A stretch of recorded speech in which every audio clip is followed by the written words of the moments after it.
Alright. Hello, world. Today, I wish to talk about fame.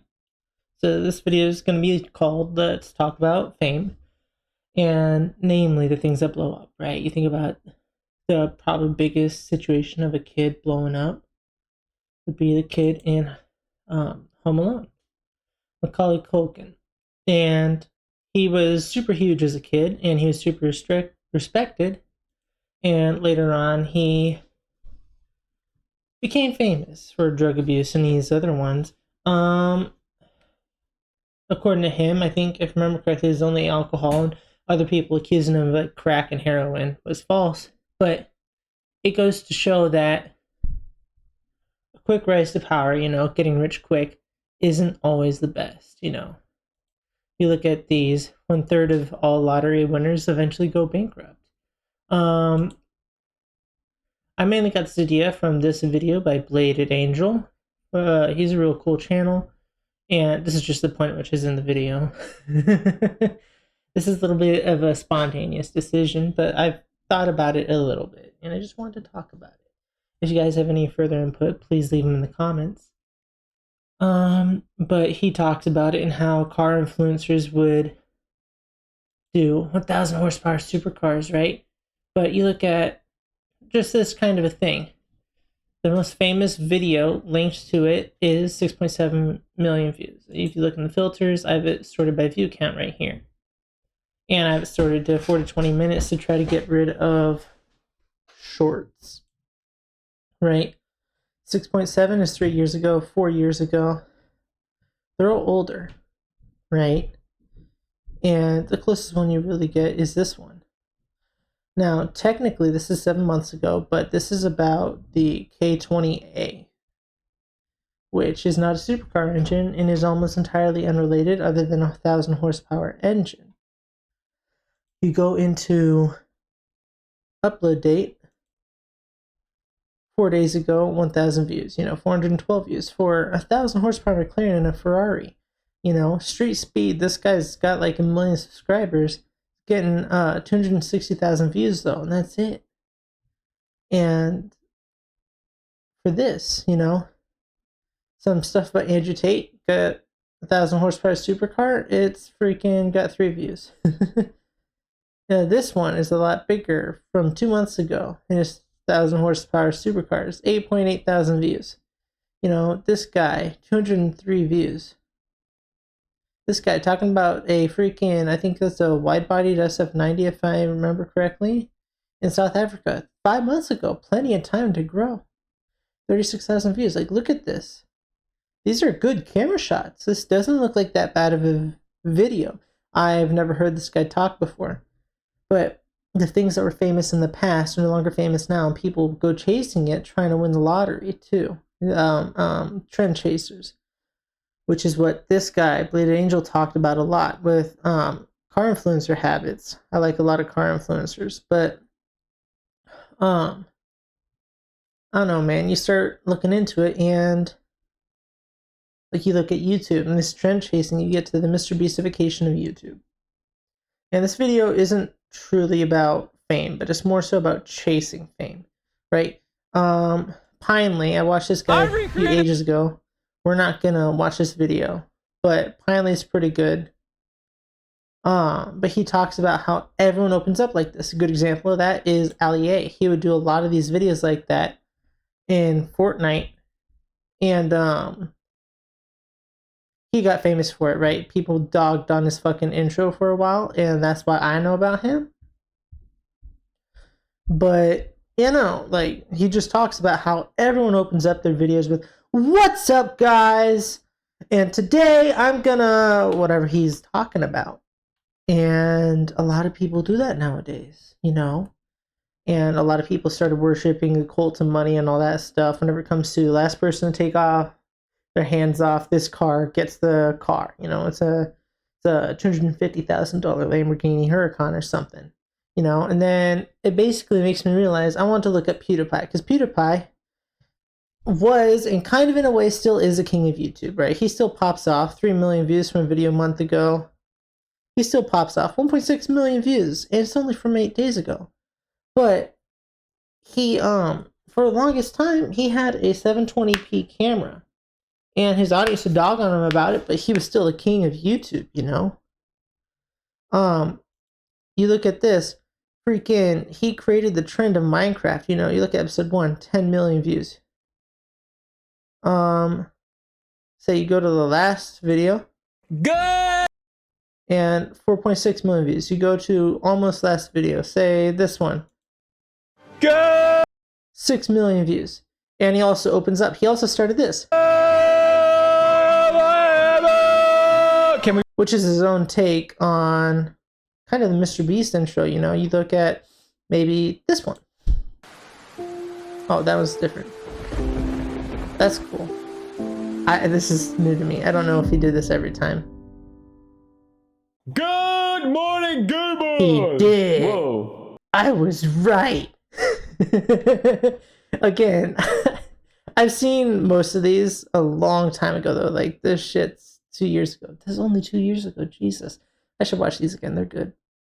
But, he made Minecraft big again, you know? You look at mr.beast. These are his old videos.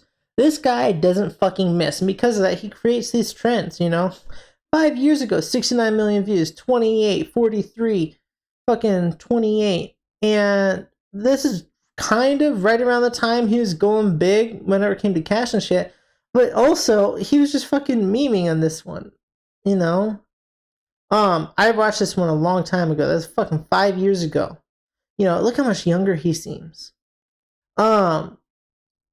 And, you know, you get all this, and his videos just keep on popping off. Now we're talking 200 million views. This guy doesn't lose, but it makes you realize everyone was chasing him. He got famous and everyone chased him. And he hasn't dropped since. He has stagnated, right? He started going 260s. This one's 114. This is 558, but that's fucking Squid Game. That's the exception, right? This thing is huge. But 393 is huge, right? Not falling off just yet. You know, you look at this, 90, 96, 144, 160. The averages, compared to, say, 5 years ago, are way higher. But he's slightly low, I would like to say. I think he kind of peaked probably about a year ago. But this one was huge. This one popped off. And surprisingly, actually has a low amount of views considering how much it popped off. This one did really good. But, yeah, you don't really see any of these. You have to go back a few until you get to one that breaks 300 million views. But my point is that everyone either pops off really early or chases chases fame that mr.beast has, you know, first person to reach 228 million on YouTube because, you know, actual person, although one could argue is media, blah blah blah, whatever. And the point is, it's the scale of things. Everyone's perception of the scale of things is a little bit wrong, in my opinion. You know, you think everything has to be big, everything has to be famous, everything has to be huge. We got to follow the biggest guys and the best guys to make things work. You know, you freaking, it's even down to, say, the freaking J20. I am really bad at spelling. Please don't mind me. But, you know, this thing is based off of the Su-57 and modeling of the F-22, you know, and it's freaking 4.5 plus gen is what everyone calls it, right? Because it's not that good. Because it's chasing these heights way too far, way too fast, and these things are incredibly unreliable. They break all the time, you know? And that's my point. You're gonna fall, you're gonna fuck up if you chase this shit, and you kind of just gotta be genuine, you know? What's wrong with having 683,000 subscribers, you know? And if you follow everyone, if you follow what PewDiePie does and mr.beast does, but you're not established, you're just gonna blend in, right? You're just gonna get outshined by Mr. Beast, who does it better. And then we go into setups, right? Freaking go into setups. This is what my whole thing was. I had a train of thought in my head, and my whole point was like, you don't got to go for a super expensive setup. This is Pokimane, and 14 seconds into the video, because he, in the $6 billion setup tour, right here, right? This video, he ragged on her setup for all these wires. But the truth is that, one, this woman doesn't really know the most about wires. She had some other dude install a new desk and shit. But and I can watch see this. now. There is no. She got rid of them all because she got criticized, right? But you don't need to have all that much to it, right? She has a 60% fucking keyboard. You know, she doesn't have a 100% keyboard. She doesn't go crazy with it, you know? Freaking, she has, whatever these are called, freaking Jay Schlatt has one too. Actually, I'm pretty sure he mentions it at some point. Yeah. Oh, they put it on top. That's so much better. That looks great. He's talking about sound deadening, I think. And then the microphone. Everybody still had the Go XLR. I refuse. So the Go XLR, this is an audio changer. And so this is where it kind of gets to the point where he says he still refuses to do it. And that's all more power to him. But this is, it's not so much you got to copy everything the big guys do, but you got to know what to copy, right? I know this is coming from little old me with like 2 subscribers and like fucking 5 views, or no, technically 15, because yeah, like 10 in one video and 5 in the other video, but like, oh, this is my 3rd fucking video, man. But my point is, everyone has this. I don't, but it's like an audio mixer, so you can fucking choose to put what in there, all these inputs. I don't know about it. Like, everyone has it. This is something that might be worth it to an extent, but I'm not working with it. Maybe invest in it afterwards. This guy talked about how people promote going into debt. Right? Hey man, if you go into debt now, you'll be able to pay it off later and all this other shit. Pokimane's famous enough, she's wealthy enough, she could buy 45 of these goddamn things and not give a fuck. Wait until you make it before you start doing crazy shit, man, you know? Everyone, and I mean everyone, uses OBS. I'm using OBS. You know? Fun little freaking artifacting thing I get. That's not artifacting, I'm stupid. But no, and so the point is that you don't need to go chasing heights, you know? All the bigger YouTubers often like to point out smaller YouTubers that inspire them. And so I'm going to point out a YouTuber that's bigger than me that inspires me, because I am not big. You look up Kevin Vo on YouTube, and this guy just does nothing but GT and GR86 videos, right? He started with an FRS, and he's got what Alex Martini called the most tastefully modified GR86 he'd ever seen. And this is just what he does. He just does GR86 content, you know? Like, that little cut right behind that fender was all him. And I think that's genuinely cool. You know, you look at the videos, this is the quintessential, like, GR86 guy, and then he started working with the Subaru, the 2023 WRX, which is also cool. But he just goes to events with his modified GR86, and he used to work for a company called Subi Speed until he got fired, which is why he's working on the GR86, like in his garage and shit. But he was able to make it work, and that's my whole point. You know, you look at this guy; his views are all over the place, going from 9 to 14, 24 down to 7. They're fairly sporadic. But, and if you look at it, I haven't watched any of his recent content. I do feel a little bit bad about it. I used to watch him in the past. But he's still pretty damn good, if we're going to be honest. He's all GR86. I'm not huge on GR86, but I watched this one. I don't know why it doesn't register to me having watched this one. I think it's because YouTube only shows so many videos that you've watched before. I can guarantee I've watched this one. You know, I watched a few seconds of this one. No, I watched this one. Not this one. This one. I watched this one. I watched a few seconds of this one and saw this one. I thought this one would probably be better. I watched this one. The point is,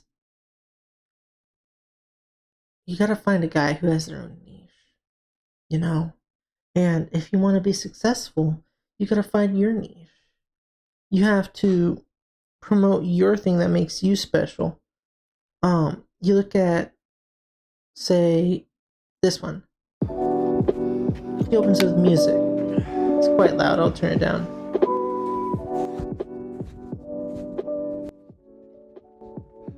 I just realized I had my headphones maxed out, so this might not be the same for you guys. It's freaking cold out, guys. Why can't it just be nice all the time, everywhere?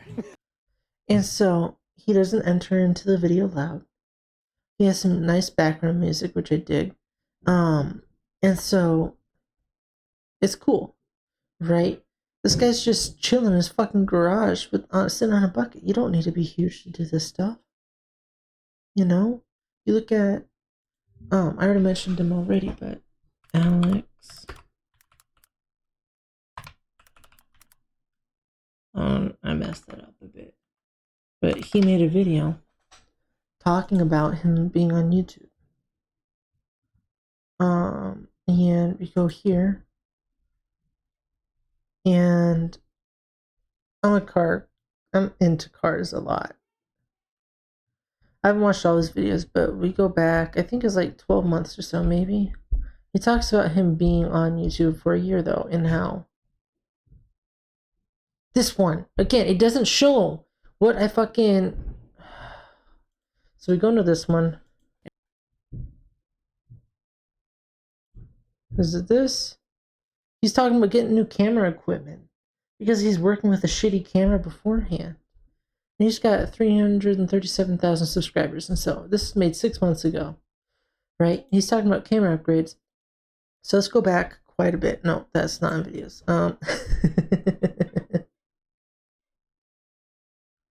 Let's go back. Say this one. And the system computer may cooperate with the vehicle computer scrapyard. Oh, I'm seeing that Ford is developing a patent that would allow a... And the quality is perfectly fine. And so, that's my point whenever I say that. You don't need the best of everything. Do your own thing. And if your own thing is good enough, you will succeed. There's small things you should follow, right? Freaking simple things. Get OBS. OBS is good, you know? If you want to learn how to build a game, don't choose some niche fucking thing. Don't choose like the Fallout Starfield engine. Just go on Unreal. Go on Unity. Maybe not so much as recent, but like go on Godot. You'll figure your own stuff out, you know, and that's just my point. I hope you guys have a good day. And don't go chasing fever dreams, I guess. I know that this wasn't the most cohesive video, but I just wanted to make a video about it. Welcome to 2024.